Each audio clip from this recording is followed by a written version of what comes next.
Boa tarde. Boa tarde. Quantos são pais aqui? Levante a mão, por gentileza. Poxa, a maioria. Quantos são professores, pedagogos, engajados na educação formal? Mantenha a mão levantada, por favor. Ok. Quantos são líderes de algum tipo de trabalho com crianças em igreja? Bom, estou falando com o público certo. Pais, líderes espirituais envolvidos com o trabalho de crianças na igreja e pedagogos, professores. Eu, há 25 anos atrás, tenho filhos de 32, 30 e 25. Então, há 25 anos atrás, eu preocupado com a formação dos meus filhos, de formação eu sou engenheiro, administrador, executivo, bem mais tarde me tornei pastor por causa da educação. It's 14 Eu me hours. preocupava com a educação dos meus filhos, como que eu iria assegurar que eles iriam entender o plano de Deus. Já é um milagre pegar um filho nos braços e louvar a Deus por ele ter nascido e pelo privilégio de poder ser pai, mas agora começa, como foi mostrado ontem aqui, no Ministério de Família, começam as milhares de semanas até você encaminhá-lo, de maneira que ele siga servindo a Deus com os seus talentos, abençoando a sociedade, vivendo o reino de Deus, e as preocupações enchiam minha cabeça. Então eu resolvi, eu e minha esposa, começar uma escola, sem entender nada de educação. Minha esposa advogada, eu engenheiro por formação, resolvemos contratar professores, começar uma experiência dentro de casa, educando nossos filhos dentro de casa, quando eles eram bem pequenos, 4, 5 anos, 6 anos, e dessa experiência dentro de casa, observando, nasceu uma paixão pela educação, pela formação integral da criança, e nós resolvemos abrir uma escola formal. Então, é possível, gente. Às vezes a gente pensa, a escola é uma coisa muito complicada. Sim, é complicada. Muitos regulamentos, muitas exigências, mas é possível. Começamos e, em seguida, quando nós abrimos a escola, nós não entendíamos quase nada do que é gerir uma escola, mas nós abrimos, algumas pessoas largaram até o trabalho que faziam em grandes instituições para nos apoiar, e nós começamos a escola com 14 alunos. 14 alunos. E essa escola cresceu hoje, ela não pertence mais a nós passamos ela para a igreja depois, hoje ela tem 500 alunos e continua o seu trabalho aí. E dessa visão, unidos a vários outros pais e semeando essa visão pelo Brasil, com uma outra pessoa pioneira, que depois abriu meus olhos para o que eu vou compartilhar com vocês, chamado Educação por Princípios. Porque quando nós começamos sem entender nada do que é educar, pedagogia é uma profissão, é uma abordagem, é uma ciência. Nós não entendíamos isso. Então, como você transfere conhecimentos, como você forma caráter, como você assegura que uma pessoa se desenvolva com o seu potencial para realmente ocupar o espaço que ela deve ocupar na sociedade, não entendia isso. Então, alguém fez chegar até mim, e eu creio que foi Deus, umas fitas com uma visão educacional que foi desenvolvida nos Estados Unidos, chamada Abordagem por Princípios, e ali meus olhos se abriram, e aí eu realmente entrei de cabeça. Então, hoje, surgiram muitas escolas com essa abordagem, 150 escolas pelo Brasil, mais um monte pelo mundo, que é uma educação reflexiva com fundamentação bíblica. Isso para nós foi uma revolução. Para mim foi uma salvação, porque eu não sabia ser pai, tinha muitos vícios, muitos problemas. Isso me colocou em contato com gente muito experiente, gente que me ajudou a enxergar o papel de pai, me ajudou a enxergar o que é educar, e eu devo muito a essas pessoas que foram meus mentores, maioria dos Estados Unidos, e hoje eu considero um privilégio estar aqui com vocês, mais algumas pessoas que eu entendo estão assistindo online, compartilhar um pouco dessa experiência de pai. Eu na realidade, mora nos Estados Unidos faz 2 anos, dentro de uma universidade, onde eu fui desenvolver um programa de mestrado, usando essa metodologia, para poder servir melhor também os professores do Brasil, porque nós temos uma visão de crescimento, de multiplicação, de formação de docentes. Gente, presta atenção, quem tem a educação, quem tem controle sobre a educação, tem o governo de uma nação. Toda forma de governo se transformará toda forma de educar se transformará numa forma de governar. Então, o que você implanta através da educação se tornará o seu sistema de governo, se tornará a cultura do seu país.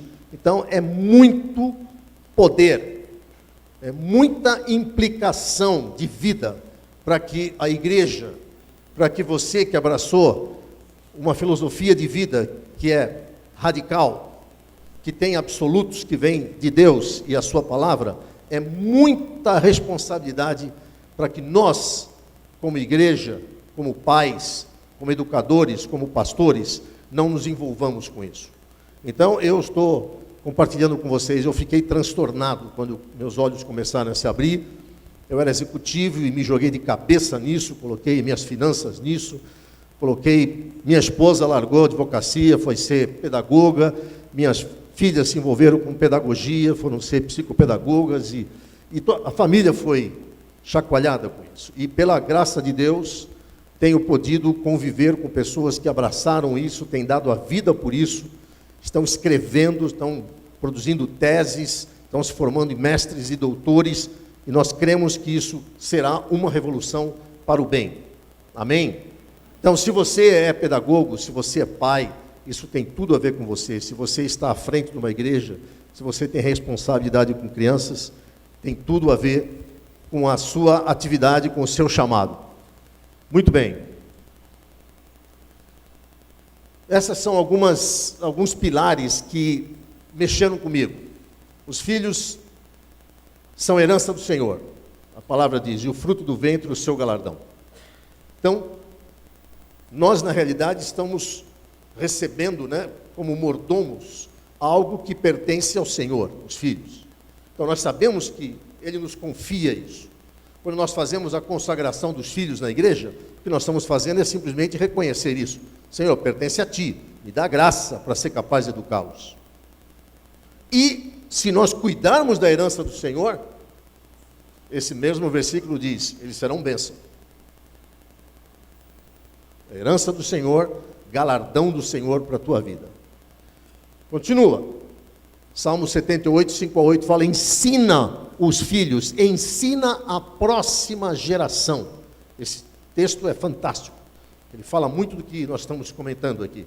Ensinem os mais velhos aos mais novos, a próxima geração, a conhecer a Deus, a temer a Deus, a reconhecer os seus feitos, para que eles não sejam como seus pais, para que eles não endureçam os seus corações, não sejam rebeldes e se afastem de Deus. Olha, isso escrito há milênios.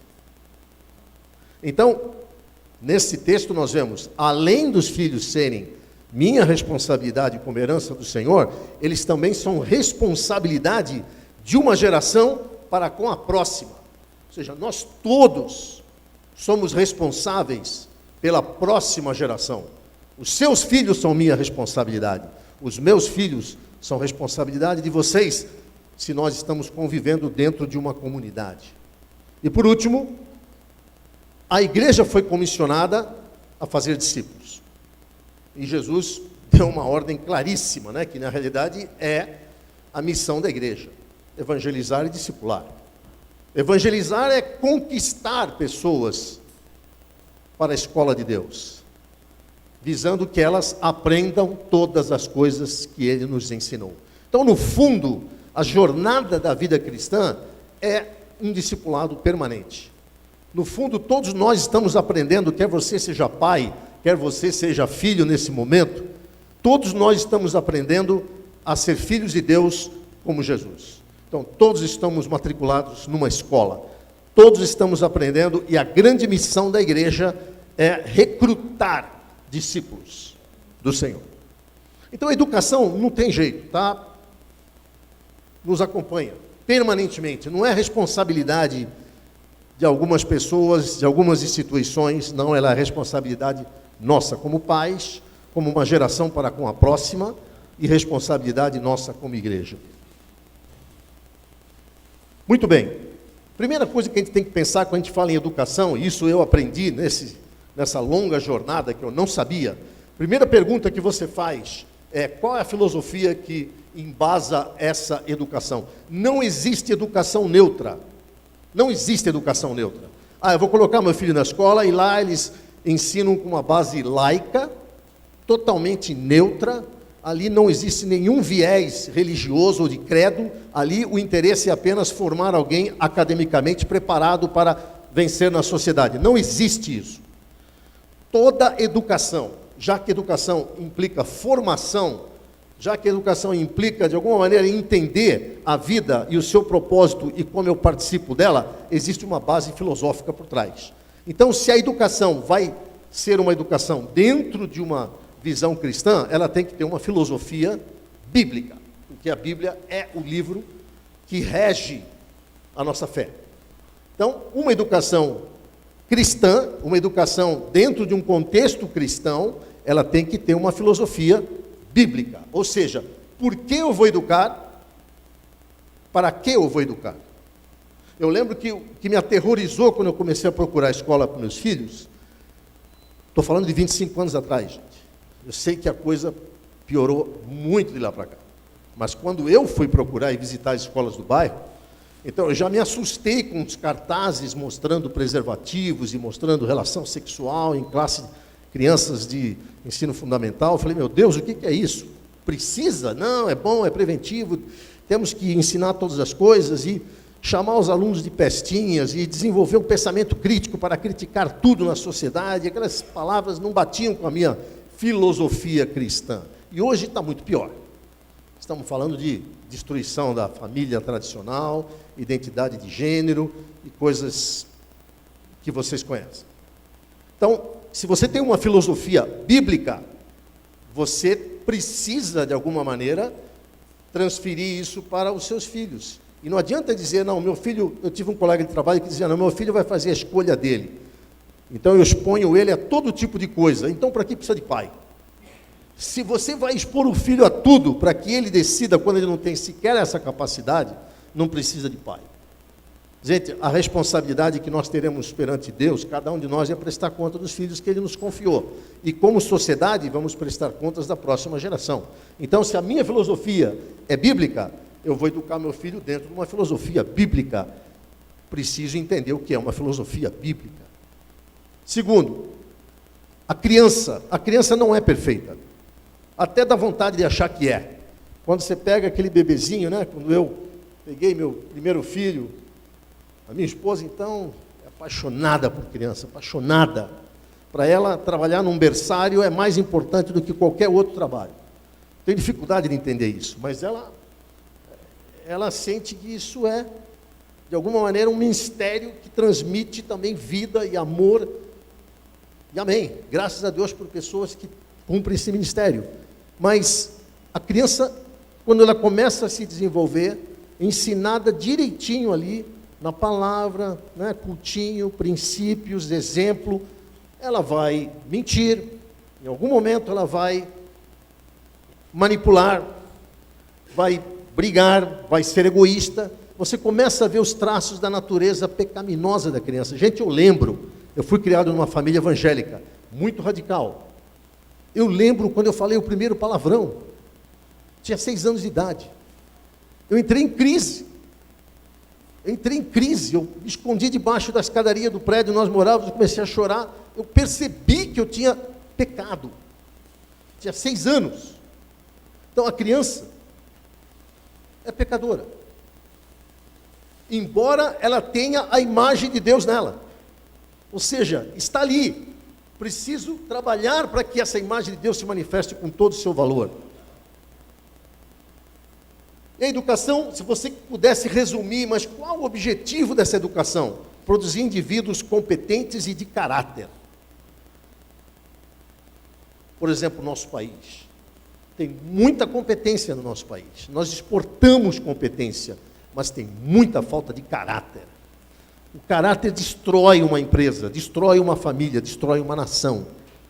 Então é preciso caráter e competência. Competência para fazer as coisas, para usar a inteligência que Deus te deu. E aí essas duas palavras, inteligência e sabedoria, que caminham juntos na Bíblia, vocês devem ter percebido, principalmente no livro de Provérbios, por exemplo, elas estão juntas, mas não é só em Provérbios, você vai achar isso em vários livros da Bíblia, às vezes chamando prudência, sabedoria, temor do Senhor, inteligência como sendo a capacidade de discernir, de ser prudente, de aplicar a verdade para saber que escolha eu faço. Essas palavras, se você pudesse resumir, eu estou educando para formar indivíduos competentes e de caráter, que tenham sabedoria, ou seja, temam ao Senhor, saibam que Ele é Deus. E tenham inteligência, ou seja, saibam discernir o bem do mal e escolher a verdade. No mínimo isso. No mínimo isso. E que mais? Preparar o indivíduo para entender a sua vocação. Para que Deus me chamou? Por que Deus me deu esse talento? Por que eu tenho facilidade para isso? E como é que eu posso abençoar as pessoas servindo com aquilo que eu sei fazer? E como é que eu posso honrar a Deus? Tudo isso estamos tirando desses 3 textos bíblicos que nós lemos anteriormente. Muito bem. E a palavra diz, em 2 Timóteo, que nós educamos com a palavra de Deus para tornar o indivíduo perfeito e perfeitamente habilitado para todas as boas obras. Ora, perfeição fala de caráter. O caráter de Deus é perfeito. E habilitado para todas as boas obras, fala de competência. Então, esse é um resumo de uma perspectiva bíblica de educação. Agora, a Bíblia já nos alertava milênios contra os desafios, as ameaças. Primeiro, cuidado com as vãs filosofias. Cuidado com as filosofias enganosas. O que é uma filosofia enganosa? Gente, uma filosofia. Filosofia. Amor ao saber, amizade com aquilo que eu sei. Ou seja, quem que é a fonte de todo o nosso saber? Quem é? O que a Bíblia diz sobre onde estão ocultos todos os tesouros da sabedoria e do conhecimento? Onde? Já leram isso na Bíblia? Em quem estão ocultos todos os tesouros da sabedoria e do conhecimento? Em Jesus. A nossa fonte de sabedoria, a nossa explicação das coisas, a nossa base de conhecimento, a nossa plataforma onde eu assento, onde eu construo a minha casa e todas as minhas realizações, está em Cristo e na palavra de Deus. Isso é a base filosófica da nossa vida. Então, se eu tenho uma sabedoria cristã, eu tenho que discernir que existem outras fontes de sabedoria, que já somos alertados em Colossenses 2,8. Não vos enganeis com as filosofias que são baseados em princípios do mundo e tradições de homens. Princípios do mundo, tradições de homens. Também nós lemos em Tiago, eu estou citando a palavra porque é impossível nós não percorrermos uma perspectiva de educação cristã sem citar alguns textos. Em Tiago nos alerta também que, olha, existem 2 sabedorias. Lembrem, filosofia, amor ao saber. Existem 2 fontes de saber. Tiago nos alerta, há uma que é do alto e uma que é terrena. A que é do alto, ela é assim. Ela se manifesta em pureza, paz, alegria, misericórdia, amor, bondade, boas obras. A filosofia que é terrena, que é animal, ela se manifesta em lutas, contendas, inveja, ciúmes, destruição, negação da verdade, mentira. Palavras de Tiago. Então, há 2 sabedorias. No mínimo tem 2 filosofias. Uma que é do alto e uma que é terrena. Uma que é segundo princípios do mundo, tradições de homens. E por último, A cultura. A cultura. Cultura é aquilo que permeia o modus operandi, a maneira como as pessoas pensam, fazem, agem, se divertem, se comunicam, se relacionam, sem pensar, inclusive. Então, existe uma cultura brasileira e existe uma cultura goiânia. Um jeito de ser, um jeito de lidar com relacionamentos, com negócios, com valores, com interpretações das coisas, o trabalho mesmo. Eu sou de nascimento paulista, santista na realidade, paulistano. Então, até a música de São Paulo é São Paulo, terra da garoa que se levanta para trabalhar. Você já pensou? A música da cidade tem chuva e trabalho. Aí eu vou muito para o Rio, porque eu casei com uma carioca. E tem os negócios da família lá, eu vou frequentemente para o Rio. Cara, Rio é outro esquema. É outro esquema. Tem a praia lá, tem. Rio de Janeiro continua lindo. Então ali é outra pegada. Bahia, outra pegada. Cultura. Cada um aprende a viver na sua cultura, aprende a tirar proveito daquilo, não se estressar com aquilo. Agora, existe uma cultura do reino de Deus. Porque se uma cosmovisão é a maneira como você entende o funcionamento das coisas e explica as coisas e por que você faz as coisas, isso é filosofia. Entenda, a sua filosofia de vida produz uma cosmovisão em você, que é a maneira como você vai entender o mundo, os seus óculos. Isso praticado na sua casa vira a cosmovisão da sua casa. Isso praticado numa igreja vira a cosmovisão da igreja. A igreja tem uma cosmovisão, como é que ela enxerga as coisas, como é que ela enxerga santidade, usos e costumes, como é que ela enxerga relacionamento com a sociedade. A igreja vai desenvolvendo essas características, essas verdades, esses paradigmas. Isso, quando permeia uma sociedade, as suas músicas, as suas expressões artísticas, seus meios de comunicação, vira uma cultura. Só que existe a cultura do reino de Deus, o povo de Deus. O povo de Deus sempre foi conhecido como povo de Deus. Eu, quando me converti com 18 anos, 17 para 18. Quando me converti, eu fiquei apaixonado, porque eu nasci num lar cristão, me desviei completamente, e depois, quando me converti, eu comecei a querer evangelizar. Subir nos morros lá de Santos e falar de Jesus para as pessoas. E as pessoas diziam, não, que isso? Ser crente é muito complicado. Tem que deixar um monte de coisa, tem que mudar um monte de coisa, tem que, a vida fica muito difícil. Hoje, ser crente é simplesmente adotar alguns costumes adicionais, muitas vezes sem deixar nenhum dos outros costumes. Mas existe uma cultura do reino de Deus. Então nós temos que entender essa cultura do reino de Deus. Se nós vamos educar filhos para reconhecerem a Deus, para amarem a Deus, quererem servir a Deus com seus talentos, tudo que nós estamos falando aqui dentro da visão do laranja, gosto dessa cor, minha empresa é laranja e cinza. Então, só que a cultura do reino de Deus precisa ser percebida. Se ela estiver permeada com princípios do mundo e tradição dos homens, nós caímos no primeiro parágrafo ali. Cuidado com as vãs filosofias, cuidado com os enganos, porque pode ser que a sua cosmovisão, a sua visão de mundo, está tão impregnada de filosofias seculares, humanistas, filosofias vãs e enganosas, que você, na realidade, pode até frequentar a igreja, pode levar sua família inteira para a igreja, mas a sua cabeça pensa exatamente como uma pessoa de fora. Nós vamos ver algumas estatísticas sobre isso. Bom, essa é a minha família, Ali meus 2 netinhos. Eu estou longe de chegar onde o Renan chegou. Eu realmente admiro o Renan, ele é meu modelo. Tenho 8 netinhos.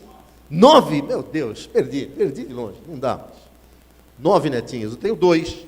O último nasceu agora, tem 1 mês, mora em São Francisco. Meu outro netinho ali tem 3 anos, mora em Orlando. Essa é minha família, quando nós nos reunimos. A gente se reúne agora só uma vez por ano, Renan. Terrível. Isso tem que mudar, meu irmão. Só uma vez por ano a gente se reúne, está cada um num canto, a gente se reúne e faz um momento familiar, mas isso daí não está me agradando, não estou gostando, já estou falando com o Senhor que eu quero ser que nem o Renan, eu quero morar pertinho. Bom, gente, eu vou compartilhar com vocês algumas estatísticas. Eu sei que vocês estão nesse evento porque vocês leram sobre a estatística, aquela estatística Eu Perdi Vocês, né, que foi publicada, foi compartilhada no site do Conexão. Mas eu tenho algumas estatísticas que eu também já colecionava e outras que eu fui olhar, que no mínimo você tem que pensar. Você é cristão, você é líder, você é educador, você é pai, presta atenção nisso. Claro que essas estatísticas são americanas. Uma delas é inglesa. Mas o que acontece nos Estados Unidos acontece aqui. Só uma questão de tempo. Sendo que lá é a maior nação evangélica do mundo. Berço do protestantismo como cultura vigente. Veja, esse estudo de 97, o cara chamou de pontes a geração que veio depois dos boomers, que ele falou era uma ponte para os millennials, aqueles que iriam nascer no novo milênio. E essa pessoa pesquisou aí quase 1000 jovens, pesquisou quase 1000 jovens nesse período, para descobrir como é que eles estavam em termos de igreja. 97, estamos falando aí de 10 anos, 20 anos. 20 anos. E ele descobriu, olha, 16% daquela geração cis é o que permaneceu na igreja dos que iam na igreja. Não sei como será a geração Y e estou preocupado com os millennials. Isso há 20 anos atrás. Aí, na ocasião, quando eu li isso aqui, eu até falei, caramba, que legado nós vamos deixar para os nossos filhos. Depois esse livro saiu em 2006. Um título muito radical. A última geração cristã. E ele mostra as estatísticas, vocês estão vendo aí. 51% não acredita que Jesus ressuscitou dos mortos. Vão na igreja. São jovens que estão indo na igreja. São jovens que participam. São jovens que acompanham vocês no culto. Talvez estejam até numa escola cristã, eventualmente, secularizada. Mas 1/3 dizem, não consigo me ver dentro dessa igreja, lá na frente. Então vocês veem que a preocupação desse Conexão 020, ela é totalmente pertinente para o momento que nós estamos vivendo. Outro livro, esse é bem recente, 2009. O título do livro é Eles Já Se Foram. Eles já se foram. E aí, esse pesquisou também 1000 jovens de 20 a 29 anos. E o que mais impressiona aí é o último ponto. Porque a gente sempre diz, né, eu vi isso durante muito tempo. Os jovens perdem quando vão para a universidade. Mas olha o que está aqui. Perdemos 40% deles antes do ensino médio. 44% antes da faculdade. Quer dizer, o processo está muito adiantado. Eu morei na Inglaterra há 2 anos. Morei em 78 e 79 na Inglaterra. Não era casado. Foi assim que eu terminei a faculdade. E, claro, cheguei lá. Eu tinha me convertido com 18 anos. Para a Inglaterra com 23. Estava no auge ali da vida cristã e procurando igreja. Fiquei um tempo em Londres. Em Londres eu só frequentava igreja sem nenhum compromisso. Tive boas experiências de grupos cristãos. Era aquele movimento hippie, gente se convertendo, jovens na igreja, maravilhoso. Aí me fixei numa cidade, Dover, em frente à França, e pesquisei algumas igrejas até encontrar um grupo de jovens que eu me identifiquei, comecei a participar do grupo de jovens, e logo falei, gente, vamos fazer evangelismo na rua. Pessoal, o quê?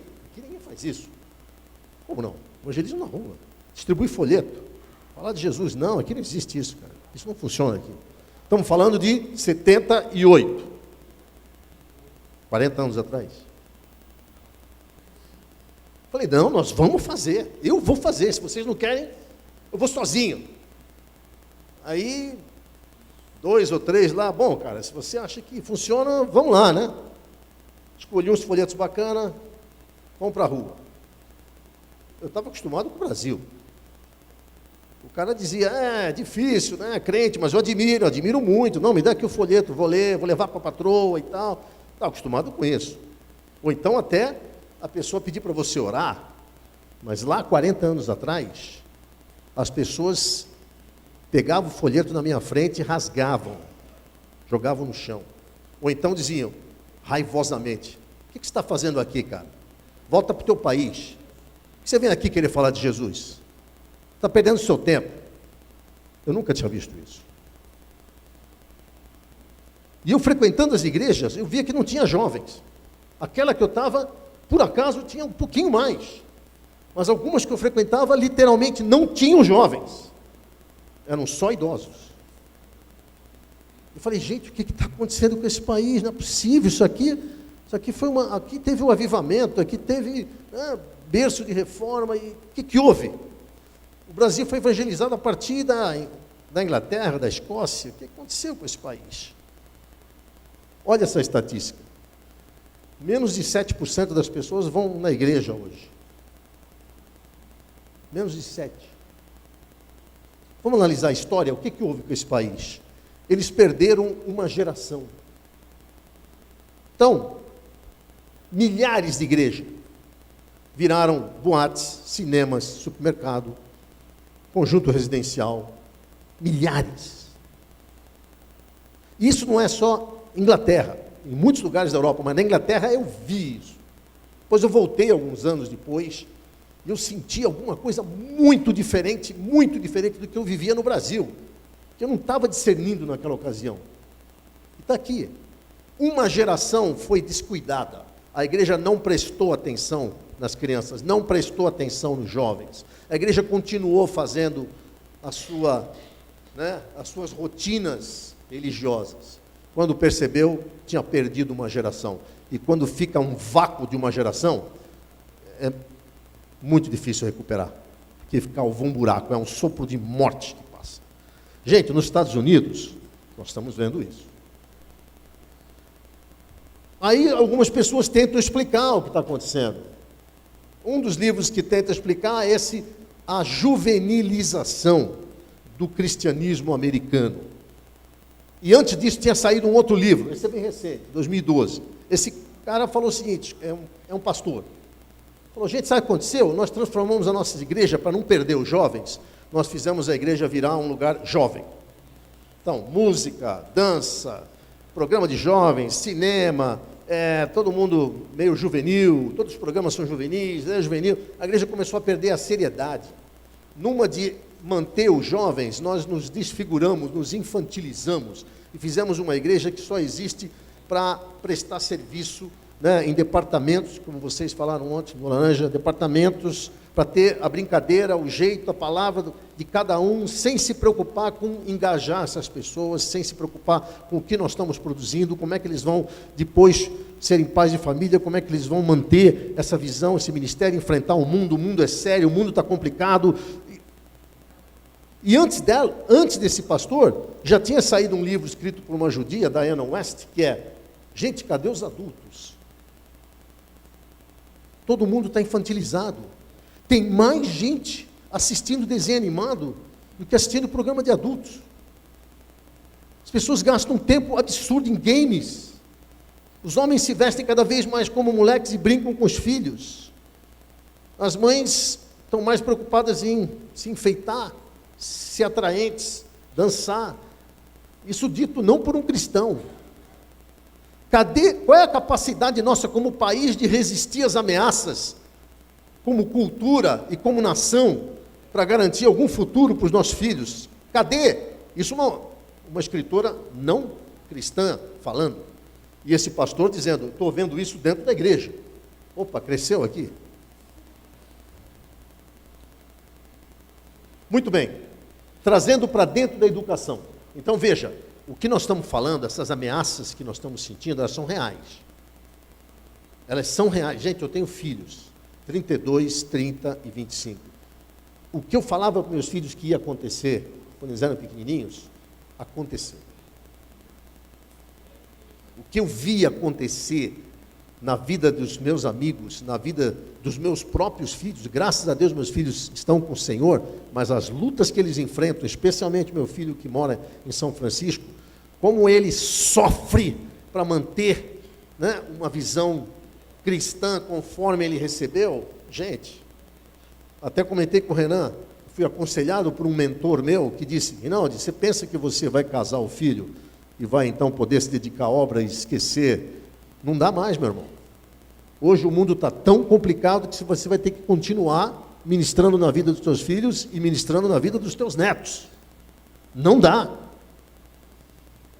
E eu confesso que foi uma novidade para mim, mas já estou pensando seriamente nisso, porque eu tenho um compromisso com a minha geração, eu tenho um compromisso com os filhos dos meus filhos.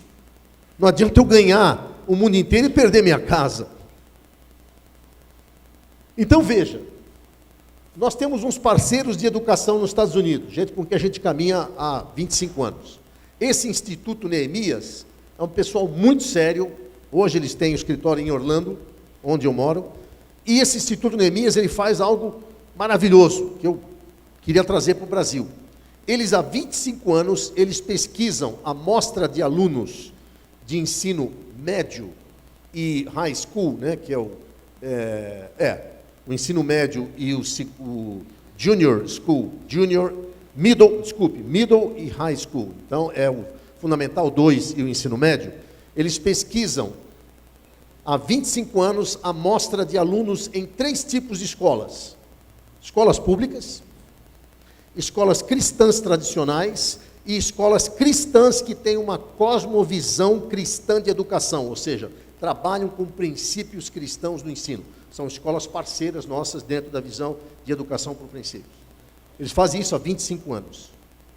E, neste ano aqui de 2001, eu assino o boletim deles e eles compartilham esse boletim. Eles soltaram um alerta. Eu estava na Guatemala, numa conferência da AXE, e veio esse boletim dizendo: gente, nós estamos olhando aqui a tendência anual. Eles pesquisam dezenas de milhares de alunos. É uma pesquisa validada por várias universidades americanas, é uma coisa científica. Em 2001 disseram: gente, se continuar a tendência do jeito que está, em 2016, o aluno cristão frequentando a escola cristã será praticamente igual a um não cristão. O pensamento dele, a cosmovisão dele para as áreas de ciência, religião, sociedade, governo e economia, ele vai pensar, ele vai tomar decisão, ele vai interpretar como um humanista secular.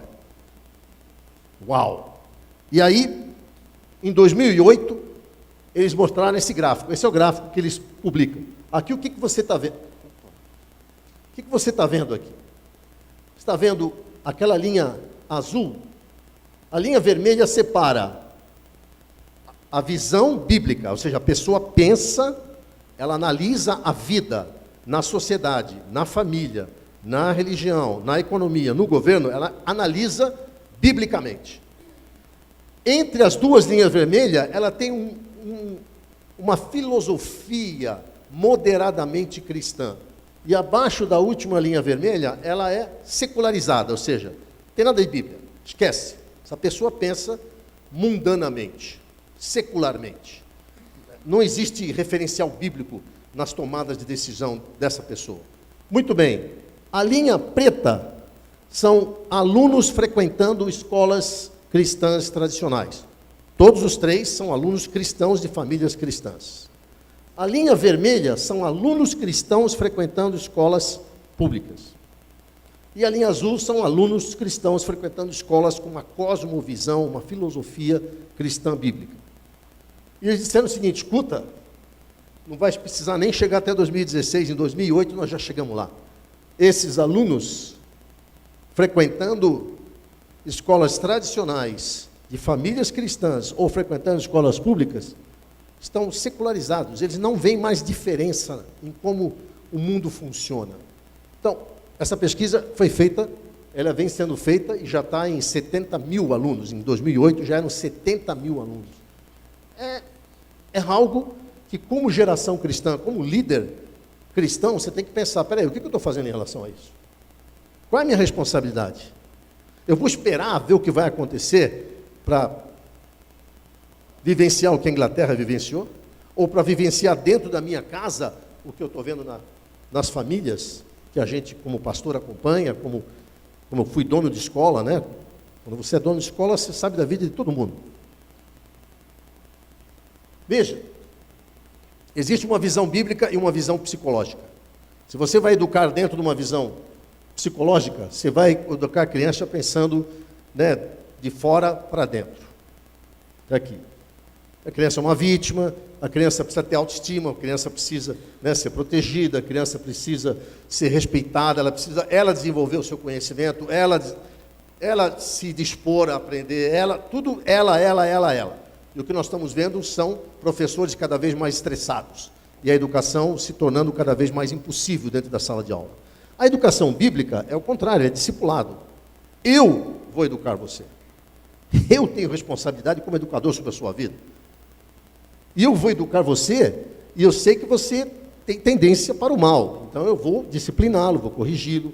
Existe uma responsabilidade sua, eu tenho uma missão a cumprir, e você terá que aprender a negar-se a si mesmo. E não a sua autoestima ser cheia, satisfazendo as suas vontades. São filosofias distintas, gente. E raciocinar por princípios é pensar como as coisas funcionam. Então, se você está analisando uma história, se você está analisando um fato que você leu no jornal, se você está fazendo uma experiência, se você está analisando um problema, se você está vendo a biografia de uma pessoa, é fazer perguntas, muitas perguntas. Por quê? Quem? O que isso vai produzir? O que está por trás disso? Qual é o poder que está regendo isso? Qual é a origem? Onde isso vai chegar? Vamos analisar? Vamos ver o próximo passo? Vamos ver a história? Vamos ver como é que isso aconteceu em outros contextos? Vamos avaliar as consequências? Vamos ver o que Deus diz na sua palavra? Qual é o fundamento disso? Isso é raciocinar por princípios. Quando eu começo a disciplinar os meus princípios para pensar de acordo com essas regras, a causa e o efeito, a reflexão, o impacto, o poder que está por trás, a origem, quem governa, eu estou criando o quê? Estou criando rios, os meus pensamentos, você sabe, nós somos governados, né, os nossos preceitos de vida são baseados nos princípios que nós temos. Se eu desenvolver uma criança princípios, uma maneira de pensar que é segundo a palavra de Deus, eu estou criando leitos no rio por onde os pensamentos dela vão fluir. Ah, isso aqui não, porque isso aqui sabemos que está errado. E eu vou dar exemplos para vocês de princípios. Por exemplo, princípios bíblicos. Você pega, por exemplo, o Sermão da Montanha. A receita para ser feliz dada por Jesus. Ela é exatamente o contrário do que muito você ouve no mundo. Certo? O que diz o Sermão da Montanha? Bem-aventurados, felizes, os pobres de espírito, os mansos, os que sofrem. Abundância. Abundância é um princípio. Dar e receber. Dai e dar-se-vos-á. Princípio da transparência. Verdade chama verdade. Um abismo chama outro abismo. Princípio de liderança. Não é mandar, é servir. Quem serve, lidera.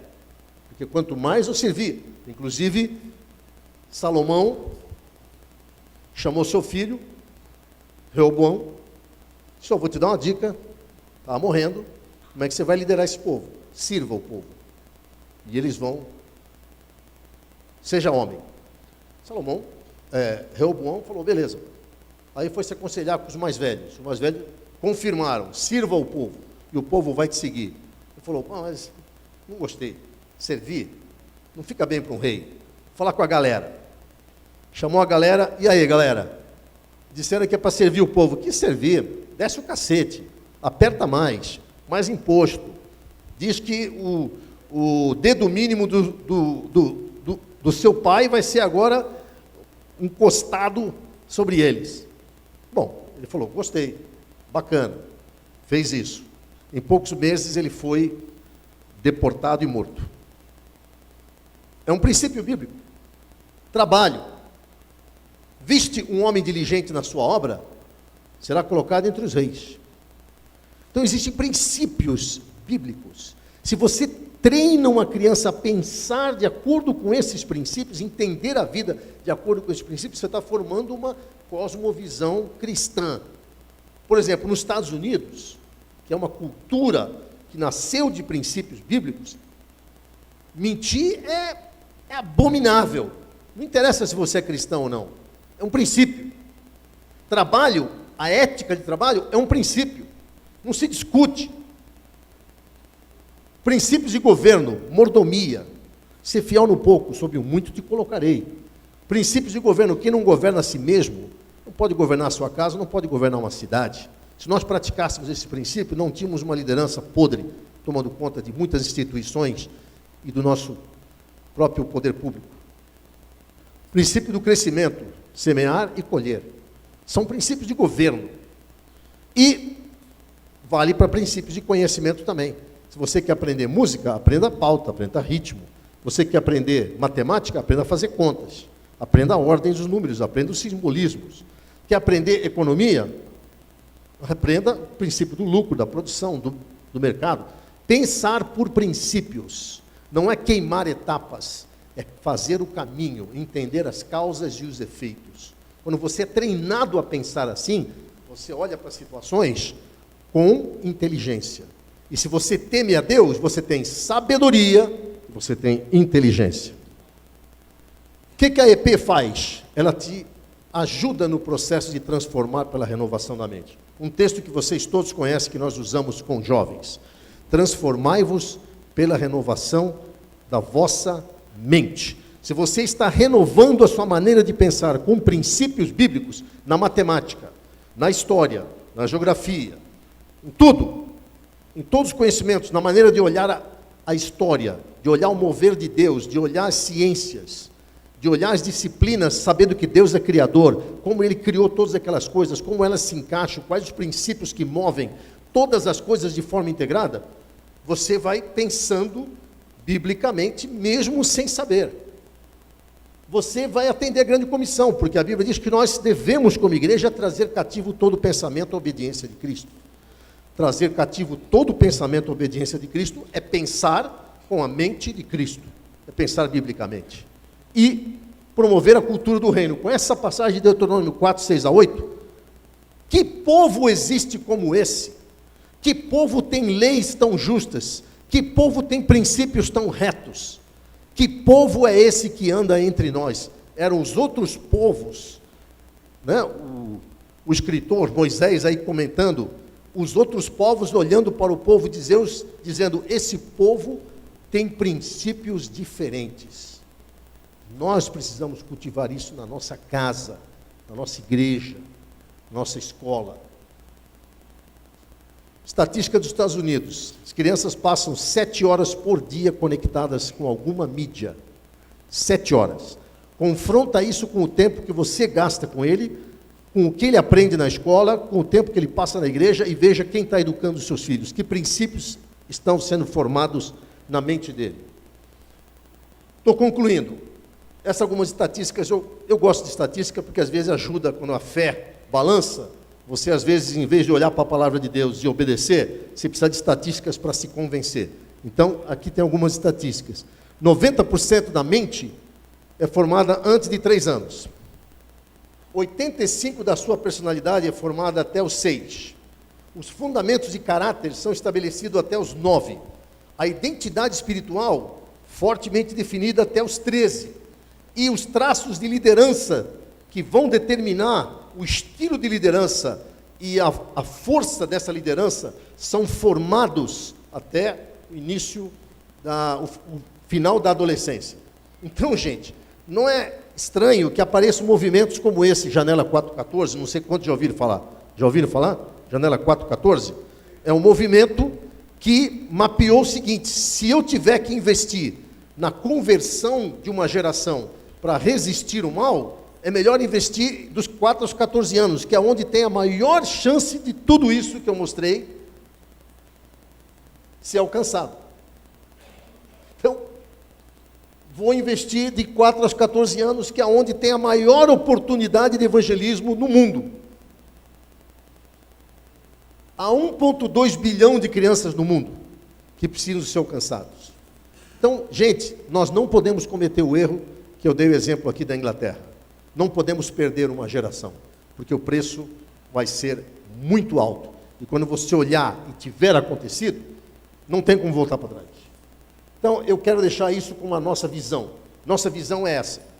Essa é a visão que a ESEP pratica. A ESEP, eu formei uma associação há 19 anos para desenvolver essa visão, apoiar escolas, apoiar igrejas a formarem escolas, apoiar a associação de pais a formar escolas, apoiar escolas tradicionais a virarem escolas com uma cosmovisão bíblica, e nós vemos caminhando, chegamos a 150 escolas pelo Brasil. Nós escrevemos muito material, diretamente ou em parceria com outras instituições. Tem 3 livros aqui que eu queria incentivar vocês, são os 3 livros mais recentes que nós produzimos. Um deles é Ensino e Discipulado, segundo uma cosmovisão bíblica. Outro é Fundamentos de um Currículo Cristão, dentro de uma cosmovisão bíblica. E o outro é Ensino e Aprendizagem, ensinando com uma filosofia cristã bíblica. São livros profundos. Nós temos livros, vários outros livros ali também, que eu convido vocês a visitarem. Nós só vendemos livros para poder manter esse ministério. E a nossa visão é essa: igreja, educadores, pais, empresários. E estamos começando, é difícil, gente, envolver o governo, mas nós sabemos que tem um papel também. Mas nós queremos todos unidos nessa visão de formar uma geração cristã e competente. Eu tinha um vídeo aqui de uma aluna que pediu para dar um depoimento, mas não dá tempo. Então eu só queria terminar fazendo essa reflexão com vocês. Busque sabedoria na palavra de Deus. Não subestime o que está acontecendo. Não espere acontecer. Vai ser muito tarde. Você tem responsabilidade nisso. Eu vi ontem a pessoa que falou sobre o Ministério de Família insistir. Isso importa muito, importa demais. Então, reflita sobre isso. Ame o seu filho. Ele é a herança do Senhor. Priorize. As bolinhas dentro do jarro. Priorize. Priorize. E olha, não é só o seu filho. Você tem responsabilidade dada por Deus para com a próxima geração. Seja humilde. Se eu não tivesse sido humilde para ouvir os outros me dizendo que eu estava errado, eu teria feito muita bobagem. E por último, faça aliança. Faça aliança com educadores. Faça aliança com a igreja. Faça aliança com as outras famílias. Sem isso, os nossos filhos não vão nem saber que eles fazem parte de uma cultura do reino de Deus. Eles vão se identificar muito mais com o mundo e não vão ver nenhum sentido em continuarem no caminho dos pais ou continuarem acreditando que Deus tem um papel nas suas vidas. Então, gente, obrigado. Convido vocês a se aprofundarem mais nisso, para o bem da minha família, para o bem da sua família, para o bem desta cidade, para o bem do país e para que Deus possa cumprir o seu propósito mais rapidamente no mundo. Deus abençoe.